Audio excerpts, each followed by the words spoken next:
નમસ્કાર. આજે આપણે આ વિડિયોમાં અંગ્રેજીમાં હેઝ એટલે કે પાસે છે એના વિશે વાત કરવાના છીએ. અહીંયા સર્વનામ હી એટલે કે તે જે નર જાતિ માટે વપરાય છે. સી નો અર્થ થાય તે અથવા તેણી જે નારી જાતિ એટલે કે સ્ત્રી માટે અથવા છોકરી માટે વપરાય છે. ઈટ એટલે પણ તેનો અર્થ થાય તે જે જ્ઞાનેન્દ્ર જાતિ એટલે માણસ સિવાયની તમામ સજીવ નિર્જીવ જે એક જ હોય એના માટે વપરાય છે. પરંતુ સર્વનામ હી ની પાછળ આપણે હેઝ લગાવીએ તો એનો અર્થ થાય છે હી હેઝ એટલે તેની પાસે અથવા તેની. જો સી ની પાછળ હેઝ લગાવીએ તો એનો અર્થ થાય છે તેની પાસે અથવા તેની. અને ઇટની પાછળ જો હેઝ મૂકીએ તો તેનો અર્થ થાય છે તેને. અહીંયા આપણે હી એટલે કોઈ પણ પુરુષવાચક નામ મૂકી શકીએ. સી એટલે કોઈ પણ સ્ત્રીવાચક અથવા છોકરીનું નામ મૂકી શકીએ. ઈટ એટલે કોઈ પણ પ્રાણી પક્ષીનું આપણે નામ મૂકીને વાક્ય બનાવી શકીએ. એની જે વાક્ય રચના છે પહેલા કર્તા તરીકે નામ અથવા સર્વનામ મૂકી શકીએ.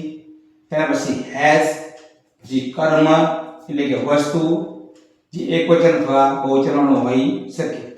અહીંયા થોડા ઉદાહરણો આપેલા છે, આપણે તેનો અંગ્રેજી કરવાનો પ્રયત્ન કરીએ. અહીંયા પહેલું વાક્ય છે રાહુલ પાસે ચોપડી છે.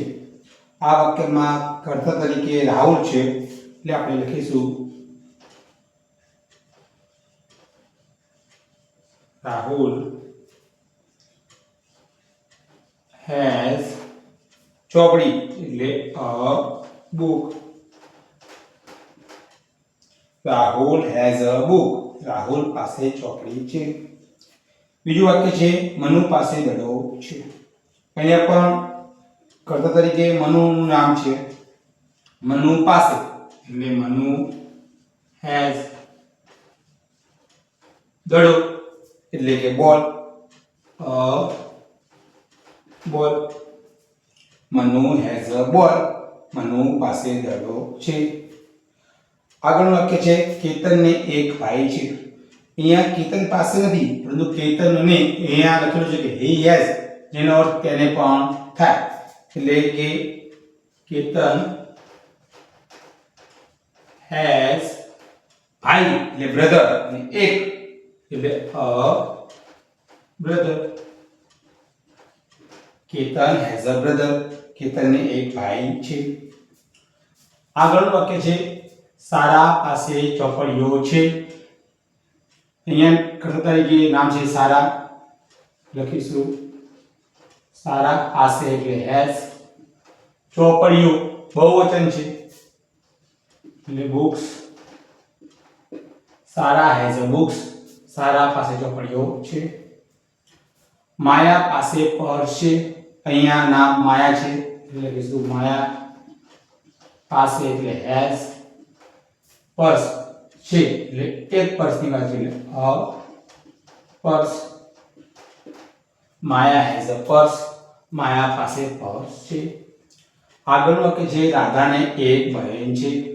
અહીંયા નામ છે રાધા ને એટલે has. એક બહેન એટલે a sister. Radha has a sister. રાધાને એક બહેન છે. આગળનું વાક્ય છે ગાયને એક ઊંટડી હોય છે. અહીંયા ઈટના સંદર્ભમાં વાક્ય આપેલું છે. ઈટ એ નાનેતર જાતિ દર્શાવે છે જે પ્રાણી અને પક્ષી માટે વપરાય છે. જેનો અર્થ થાય તેને એટલે કે ગાયને. તો એના માટે લખીશું